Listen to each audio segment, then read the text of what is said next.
Sony hates Spider-Man. And I've got the proof. And no, I'm not referring to Sony, the movie company, although they are just as bad when it comes to this. I see you over there. But Sony, the game division behind all your favorite PlayStation exclusives, who sacrificed Spider-Man to make a quick profit. And I've got the proof with the release of Spider-Man 2.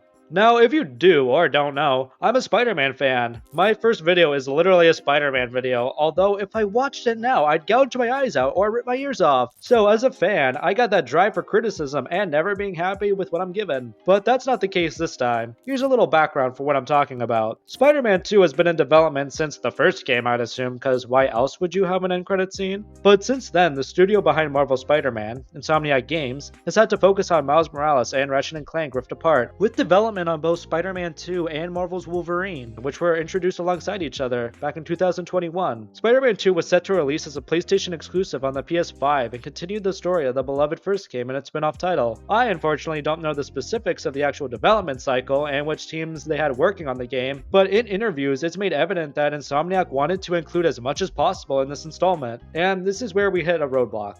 On the Game Maker's Notebook podcast, Brian Intihar, the director of Marvel Spider-Man 1 and 2, discussed the game's development. He mentioned that during development, they weren't going to reach the level of quality that they wanted for the later half of the game, and Sony producers told Brian that from what they could see, he wouldn't be able to meet this end goal as well. So, pause. Is it just me, or does this end goal seem more like a deadline they had set? It seems fishy to me because why wouldn't they be able to achieve the quality they're looking for? They have all the pieces needed to achieve what they want. If anything, this sounds like there was a time crunch to get the game out during 2023 because it doesn't sound like a situation where they could work and accomplish it at their own pace. Instead, it comes off as someone who realized they don't have enough time to finish their work by the due date. Whatever they currently had was what they had to work with, and Brian cut a bunch of content while keeping the bones of the story they wanted to tell, so that they could finish the game and get it out by 2023. This matches up with details provided by the cast, like Tony Todd, the voice of Venom, saying only 10% of his lines were used and that Miles was originally going to get a symbiote within the game. And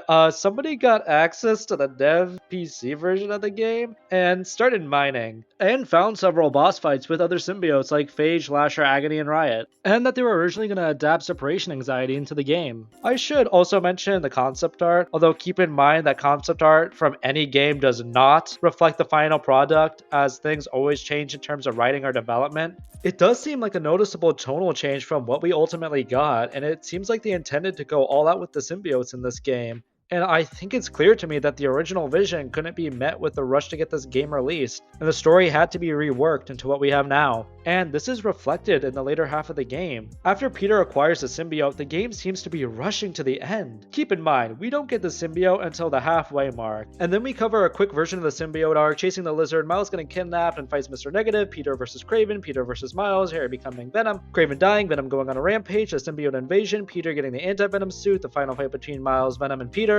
and teases for the next game.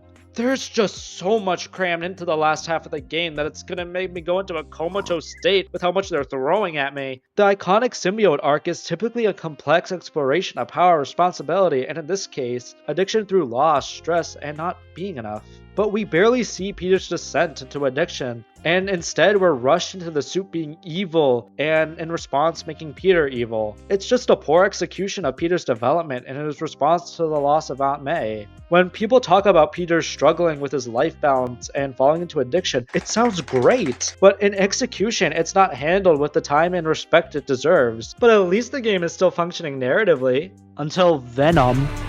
Okay, let's set something straight. Craven is easily peak, probably one of the best Craven adaptations, but Venom, the main villain, is bad. Venom shows up with 25% of the game left, and guess what? We see him 6 times, and he's the main villain. How does that happen? It wouldn't have been too bad if it wasn't for the fact he's running away half the time. They should have just let Venom stand on his own as his own villain. But nah, let's throw thousands of symbiotes into the game. It totally won't reduce the impact of our main villain. You know, The one who barely shows up? Venom is so underdeveloped and such a weak antagonist. It's crazy. They've been trying to build this up the past 2 games. And because of that, it impacts the writing for other characters like Norman Osborn and Peter. Please, game devs, if you need more time in the kitchen to add 3 or 7 hours to cover the stuff that you want, like properly developing your cast, villain, and world, just please keep cooking, because I want to taste that scrumdiddlyumptious food that you cook. I don't care if it's an extra year or two, just cook.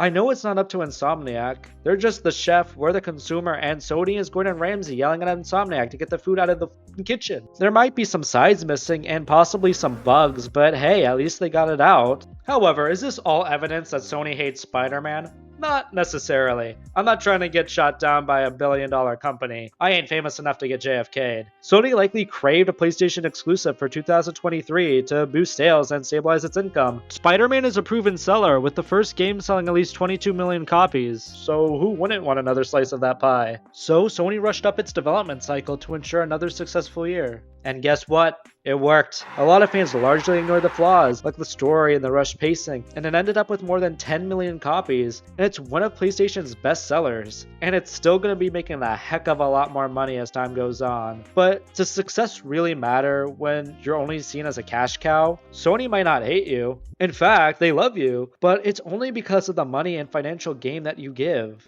And it doesn't matter if it comes at your own expense or the loss of creative vision. But is that really love? Someone using you till you run out dry, making you a husk of your former self? The answer is no, by the way. You'd better have answered no. Please, I beg. I love Spider-Man, and I want the creative vision at Insomniac to succeed and truly dive into this character and world, but we're all just gonna have to see what happens. Maybe Sony will treat the sequel with better care, or maybe it'll force the developers at Insomniac to abandon their original vision once more, but only time will truly tell. If you made it this far, please like, comment, and subscribe if you enjoyed the content I'm making. This is Balthazar, signing off.